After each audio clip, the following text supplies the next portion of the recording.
धीरेन्द्रजी विशेष आमन्त्रणको लागि धन्यवाद। धीरेन्द्रजी हाम्रो एक किसिमले युवा नेत्री, अघि उहाँले भनिहाल्नुभयो, हाम्रो एउटा युवा नेता नै हुनुहुन्छ होइन। हामीहरू एउटा नेपाल उद्यमशीलता केन्द्र भनेर एउटा सानो समूह बनाएका छौँ। त्यसको लक्ष्य भनेको नेपालमा युवाहरूलाई हाम्रै मौलिक कुराहरू साधन स्रोत प्रयोग गरेर नेपालमा केही उद्यमका कामहरू, रोजगारीहरू सिर्जना गर्न सकिन्छ भनेर हामीहरू प्रयासमा जुटेका छौँ र धीरेन्द्रजीले नेपालबाट त्यसको लिड गर्नुहुन्छ र हाम्रो त्यो संस्थाको अहिले प्रमुख कार्यकारी अधिकारी पनि धीरेन्द्रजी नै हुनुहुन्छ। अघि उहाँले भनिहाल्नुभयो, यसबाहेक म चाहिँ तपाईँको वैकल्पिक राजनीति विवेकशील साझाको अन्तर्राष्ट्रिय सद्भाव समूहको अहिले प्रवक्ता पनि छु। तपाईँको सुशील गौतमजी, तपाईँको होइन, तपाईँहरूको हाम्रो जर्किलो महाज्ञानको गुरुजी निर्मल मणिजीहरूसँग हाम्रो कहिलेकाहीँ कुरा हुन्छ। तपाईँहरूले जुन मौलिक कुराहरू उठाउनु भएको छ त्योप्रति हामीलाई पनि एकदमै हाम्रो त्योप्रति एउटा सहृदयता छ, हामीलाई पनि एकदम चासो छ होइन। हाम्रो देशका समस्याहरू हामीले आफ्नै साधन स्रोत, आफ्नै युवाहरू हाम्रै भूमिकामा, हाम्रै नेतृत्वमा समाधान गर्नुपर्छ, कतैको फोटोकपी गरेर हुँदैन भन्ने कुरामा हाम्रो पनि सहमति छ। मलाई यहाँ विशेष तपाईँहरूले आजको प्रोग्राममा चाहिँ यो कोरोनाको महामारी अब सबैले सर्वविदितै छ, नेपालमा विकराल रूप लिँदैछ। हाम्रो स्वास्थ्य प्रणाली पनि त्यति चुस्त नभएको र प्रशासन पनि अलिक फितलो भएको हुनाले अझै यसको गम्भीरता बढ्दो छ। यस्तो बिच अब युवाहरूको भूमिका त अभियसली एकदम बढेको छ। एकदम हामीले त यो एकदमै जरुरी छ। म तपाईँहरूलाई छोटकरीमा हामी मेरो आफ्नो अनुभवको आधारमा र मैले जाने बुझेको आधारमा युवाहरूले के गर्ने यस्तो महामारीको बेलामा र के नगर्ने भन्ने पाटोमा चाहिँ म आफ्ना केही धारणाहरू राख्न चाहन्छु। समय दिइदिनु भएकोमा धेरै धन्यवाद। सर्वप्रथम त अब के गर्नेबाटै सुरु गरौँ। अब हेर्नुहोस्, यस्तो महामारीमा विपदमा एकदमै तपाईँको मानवीय स्रोत साधन सबभन्दा ठुलो कुरा हो।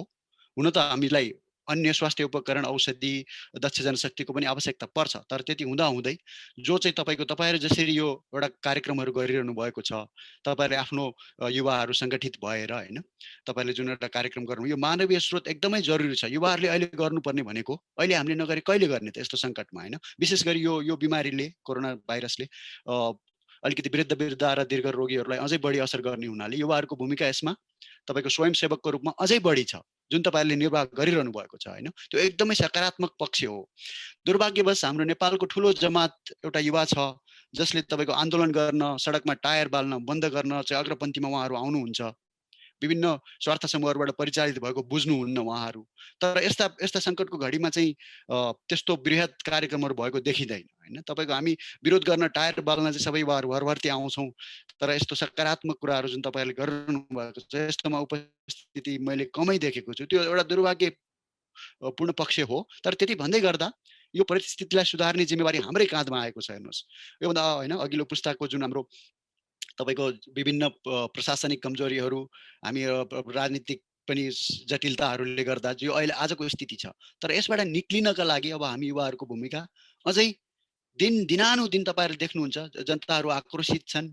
अब एउटा नयाँ विकल्प खोजिरहेछन्। तपाईँहरूले पनि एउटा राम्रो रैथाने शक्तिको एउटा प्रतिनिधित्व गर्नुहुन्छ नेपालको होइन। त्यसमा हाम्रो एकदमै राम्रो तपाईँहरूप्रति सद्भाव छ। त्यस्तै गरी तपाईँहरूलाई थाहै छ, विवेकशील साझाले पनि यो परम्परागतको राजनीतिबाट चाहिँ निकास भएन, वैकल्पिक रूपमा विज्ञहरू, गर्न सक्नेहरू, उद्यमशील युवाहरूलाई पनि स्थान दिउँ, युवाहरूलाई स्थान दिउँ भन्ने पनि हाम्रो एउटा सधैँको माग हो होइन।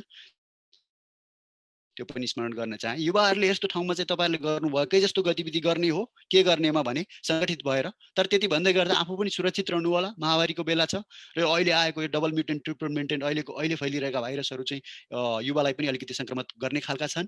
त्यसैले आफ्नो सुरक्षा उपकरणहरू, अब त्यो मैले दोहोऱ्याइरहनु परेन, अब तपाईँहरू सबैलाई त हामीलाई अवगतै छ। मास्क लगाउने, सकेसम्म सचेत भइदिने होइन, तपाईँको गएपछि हातहरू धोइदिने, यस्ता सामाजिक दूरीहरू अपनाइदिने। तर त्यति भन्दै गर्दा चाहिँ सामाजिक दूरी अपनाउने हो, तर हृदयको दूरी अपनाउने होइन। हामीले सङ्कटमा परेकाहरूलाई त जानु पर्यो।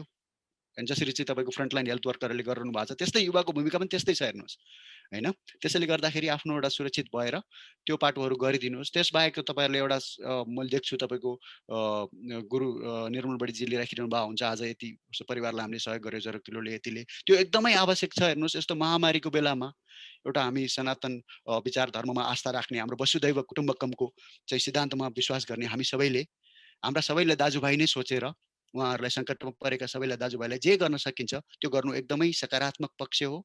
अरू पनि देश विदेशका युवाहरूलाई आह्वान गर्नुहोस्। पक्कै पनि तपाईँहरूको यो बगिरहेको गङ्गामा आफ्नो अलिकति जल चढाउन सबै आफ्नो योगदानको जल चढाउन सबै खुसी नै हुनेछन् होइन। त्यो तपाईँहरूले एकदम राम्रो गर्नु भएको छ। यस्तो कुराहरू निरन्तर गर्नुहोस् र अलिकति आफ्नो सुरक्षा अपनाएर यो पाटो भयो युवाहरूले के गर्ने भन्ने। अब के नगर्नेमा पनि म अलिकति जान चाहन्छु। अघि नै मैले भनिहालेँ, अब तपाईँको हाम्रो यो सकारात्मक भन्दा पनि हामी अलिकति आलोचनात्मक र कहिलेकाहीँ विध्वंसात्मक रूपमा नै हाम्रो युवा जनशक्ति खेर गएको इतिहास छ नेपालमा।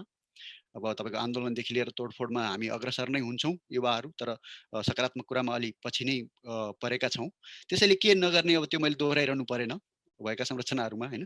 त्यसपछि तपाईँको अलिकति यो कोरोनाको चाहिँ महामारीमा अलिकति के पनि छ भने, तपाईँले विश्वभरि हेर्नुभयो भने जहाँ जहाँ एउटा सक्षम नेतृत्व आयो, जहाँ जहाँ एउटा वैज्ञानिकहरूको सल्लाह सुझाव अनुसार, डक्टरहरूको चिकित्सकहरूको सल्लाह सुझाव अनुसारका चाहिँ होइन तपाईँको नियमहरू ल्याइए, त्यहाँ त्यहाँ नियन्त्रण हुँदै गयो। र जहाँ जहाँ शासकहरू मनमानी रूपमा चाहिँ तपाईँको भ्रमहरू फैलाउने, तपाईँको बेसार पानी खानुमा केही समस्या छैन, बेसार पानी र तपाईँको अम्बाको पातले कोरोना ठिक हुन्छ भन्ने खालको कुराहरू चाहिँ अलिकति हामीले विचार गर्नुपर्ने हुन्छ। किनकि अहिलेको समाजमा आखिरमा हामीले बेसार पानी लगाएर त भएन, अन्तिममा त तपाईँले भ्याक्सिनै लगाउनु पर्यो होइन।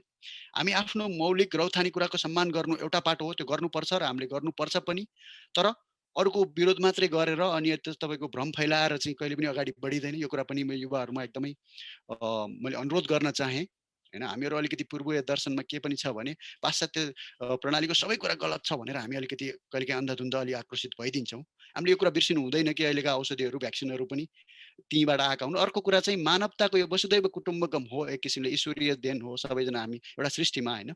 तपाईँको कोही अर्को देशमा होलान् भौगोलिक रूपमा, तर वास्तवमा सङ्कटको बेलामा त सबैले एकअर्कामा सहयोग गर्नुपर्छ। र जे कुराहरू स्थापित छन् हाम्रो यो मौलिक रैथाने कुराहरूलाई चाहिँ तपाईँको विज्ञानको, तपाईँहरूले त भन्नुहुन्छ विज्ञानको बुद्धि होइन, सहृदयता, धर्मको, मलाई ठ्याक्कै त भएन, तर तपाईँले कस्तो राम्रो नारा राख्नु भएको छ।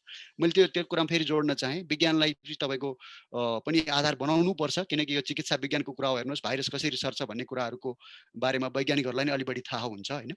रैथाने कुराले सहयोग गर्छ, तर त्यसमा तपाईँको त्यो औषधि नै हो भनेर भ्रम फैलाउनु चाहिँ हामीले हुँदैन होइन। यस्ता कामहरू पनि मैले कहिलेकाहीँ भएको देख्छु। तपाईँलाई विनम्र अनुरोध गर्न चाहेँ। त्यसैले चिकित्सकहरूले भनेको एउटा विज्ञहरूको सल्लाहमा गएर युवाहरूले आफ्नो एउटा मातृभूमिप्रति, समाजप्रति एउटा देन अगाडि बढ्नुभयो भने अभियसली तपाईँहरूको योगदान, युवाहरूको योगदान दोहोरै रूपमा सकारात्मक र नकारात्मक होइन तपाईँको समयले मूल्याङ्कन गर्छ नै। र धीरेन्द्रजी जस्तो चाहिँ एउटा आइटीमा आफै चाहिँ तपाईँ उहाँ प्रविधिमा मैत्री हुनुहुन्छ र त्यति भन्दा हुँदै उहाँको होइन, उहाँसँग त मेरो धेरै अन्तरक्रिया हुन्छ। उहाँको प्रविधिको त्यत्रो ज्ञान छ, उहाँलाई आज के भइरहेछ संसारमा त्यो छ। त्यति हुँदा हुँदै पनि उहाँले आफ्नो मौलिक संस्कृति बिर्सिनु भएको छैन। हामीलाई चाहिएको युवा त्यस्तै हो, जसले हाम्रो पहिचानलाई कायम गरोस् र संसारमा आएका राम्रा कुराहरूलाई पनि समेट्न सकोस्, ताकि हामी भोलि एउटा समृद्ध समाज बनाउन सकौँ। एउटा विज्ञानबाट चल्ने, एउटा धर्मबाट चल्ने, एउटा हृदय होइन, एकअर्कामा भेदभाव नगर्ने, सबैजना मिलेर जाने। तपाईँहरूको बाँकी एउटा राज्य राष्ट्रका सिद्धान्तहरू पनि अब त्यतातिर नजाउँ, मलाई सबै एकदम राम्रो लाग्छन्। त्यसैले मौलिक रूपमा हामी यसको समाधानमा लागौँ। युवाहरू जुटेर गर्नुहोस्, यस्तै प्रोग्रामहरू गर्दै गर्नुहोस्, अनि देश विदेशबाट हामीबाट हुन सक्ने सहयोग भइहाल्छ। र अलिकति चाहिँ युवाहरूको भूमिका फेरि संक्षेपमा भन्नुपर्दा सकारात्मक रूपमा हामीले अलिकति आफू सुरक्षित रहेर सचेतना फैलाउने, दुःख परेकाहरूलाई सहयोग गर्ने जुन तपाईँले गर्दै आउनुभएको छ। यो कतिपय एउटा कुरा त हो एकदम प्रकृतिको, जुन हामीले मानवले आज होइन तपाईँको चाहिँ शोषण गरेको छ होइन धरती, त्यो सबै कुराको एउटा तपाईँले हाम्रो धर्मशास्त्रहरूमा होइन सनातन रूपमा यस्ता प्रलयका घटनाहरू पहिला पनि भएका हुन्। जब जब मानवताले अति गर्छ होइन, पृथ्वी माताको पनि त एउटा हरेक कुराको एउटा सहनशीलताको एउटा सीमा छ नि त। अति गरेपछि त अब तपाईँको धेरै खाए त चिनी पनि गुलियो हुन्छ भन्छ, त्यो सब बाटो छ होइन। एकदमै गम्भीर रूपमा तात्विक रूपमा हेर्नुभयो भने अब त्यो एउटा बाटो भयो। अर्को कुरा चाहिँ अब यथार्थ रूपमा, वस्तुगत रूपमा, डे टु डे रूपमा त हामीले अब जे एभाइलेबल छ त्यो अनुसार नै गर्ने हो होइन। जस्तै भगवान् रामले पनि त बाण त त्यतिखेरको हतियार भनेको त बाण थियो नि त होइन। उहाँले त भगवान् रामले गर्न नसक्ने केही थिएन, तर पनि उहाँले धनुष उठाउनु भयो र बाण तीर त सन्धान गर्नुभयो नि त। तीर र धनुष त चाहियो। त्यस्तै कुरा हुन्। अब अहिले कोरोनामा हाम्रो लागि तीर धनुष अहिलेको लागि अब हामी राम नभए पनि हामी हनुमान नै हौँला, तर हाम्रो लागि सञ्जीवनी बुटी भनेको त यहाँनिर जे एभाइलेबल छ त्यसबाटै गर्ने हो होइन। त्यसैले आफ्नो सुरक्षामा चाहिँ केयरलेस हुनु नभन्ने मात्रै हो। किनकि हाम्रो आँखै अगाडि व्यक्तिहरू बितिरहनु भएको छ। हामीले विज्ञान भनेको त तपाईँको प्रत्यक्ष जे देख्नुहुन्छ होइन, त्यसबाट त्यसकै आधारमा तथ्याङ्क लिने हो। त्यसबाहेक अघि अलिकति तपाईँको राजनजीले भनिहाल्नुभयो, यो षड्यन्त्रका सिद्धान्तहरू धेरै छन्। हेर्नुहोस्, हाम्रो दीपक भण्डारीजी पनि एकदम मेरो राम्रो मित्र हुनुहुन्छ। उहाँसँग मेरो धेरै नीतिगत बहस हुन्छन् होइन। अपाङ्गता मैत्री संरचना नेपालमा कसरी हुनुपर्छ भनेर उहाँले जो आवाज उठाउनु भएको छ, उहाँले एकदम मौलिकताका कुरा, उहाँको मलाई एकदम मनपर्छ। उहाँ चाहिँ मेरो श्रद्धेय व्यक्ति नै हुनुहुन्छ। एक किसिमले भन्ने हो भने एउटा प्रेरणाको स्रोत पनि हुनुहुन्छ। उहाँले पनि बारम्बार हाम्रो मौलिकतालाई नै होइन प्रवर्द्धन गर्ने खालका स्ट्याटसहरू राख्नुहुन्छ। मैले अघि पनि त्यो भनेको थियो, त्यो एकदमै सकारात्मक बाटो हो। हामीले यसलाई चाहिँ तपाईँको अहिलेको विज्ञान प्रविधिसँग बाजिने रूपमा हेर्नु भएन। केही सँगै सँगै जाने कुरा हो। धर्मले त तपाईँको विज्ञान त धर्मभित्रको कुरा हो के। त्यो तपाईँको एकअर्काका परिपूरक हुन् कि यो विज्ञान भनेको त बाहिरी आँखाले देख्ने कुरा हो नि त। अध्यात्म भनेको आफैभित्र सोध्ने कुरा हो होइन। त्यसैले यो एकअर्कालाई चाहिँ एकअर्काको दुश्मन भन्दा पनि परिपूरकको रूपमा बुझ्नुपर्छ। र अर्को कुरा चाहिँ अब आध्यात्मिक रूपमा हेर्ने हो भने सबै कुरा एउटा भनौँ न एउटा एउटा अदृश्य शक्तिले नियन्त्रण गर्छ भन्ने कुरा भयो। अब अर्को चाहिँ तपाईँको यो इन्टरनेटमा आजकल यो षड्यन्त्रका सिद्धान्तहरू छन् हेर्नुहोस्। अब यो होइन कन्स्पिरेसी थियोरिज भन्छन्, कसैले यो भन्छन्, कसैले ऊ भन्छन्। फेरि विश्व शक्तिहरूको पनि आफू कसरी शक्तिशाली हुने भन्नेमा पर्छ। उनीहरूको आफ्नै मिडिया हुन्छन् होइन, मिडियाबाजी हुन्छ। त्यो तपाईँहरूले देखिरहनु भएकै छ, हाम्रो नेपालमा पनि त्यो हुन्छ। त्यो सबैतिर छ त्यो होइन। अब तपाईँको विश्व शासन त्योतिर हामी नजाउँ, तर हाम्रो लागि ती कुराहरू कतिपय कुराहरू हाम्रो नियन्त्रणभन्दा बाहिरका कुरा हुन् क्या तिनीहरू। त्यो भइरहेको भए पनि तपाईँ र मैले अब व्यक्तिगत रूपमा गर्न सक्ने कमै छ त्यहाँ होइन।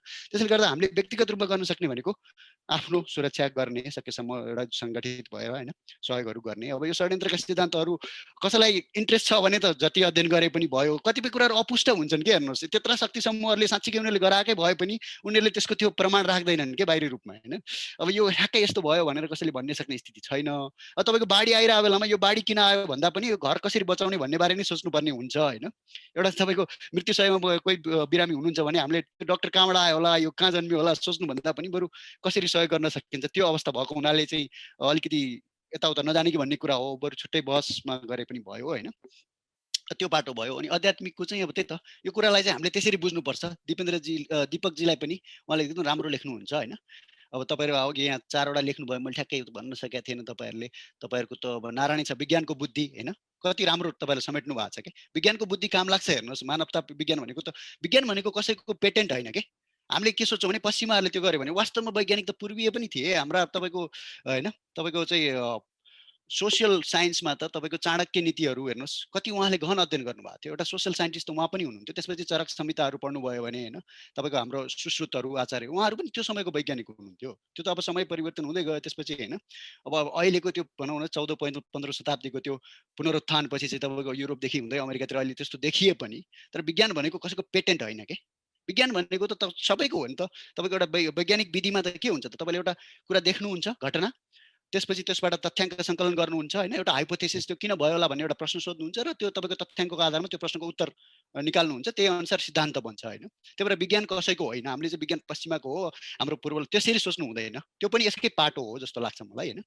अनि विज्ञानको बुद्धि तपाईँले एकदम राम्रो भन्नुभएको छ। प्रगतिको प्रविधि, किनकि अब हामी प्रविधिलाई छोड्यौँ भने त ढिला हुन्छ हेर्नुहोस्। अहिले यहाँ तपाईँलाई यार उपकरण नभएर हामीलाई समस्या त छ नि त देशमा।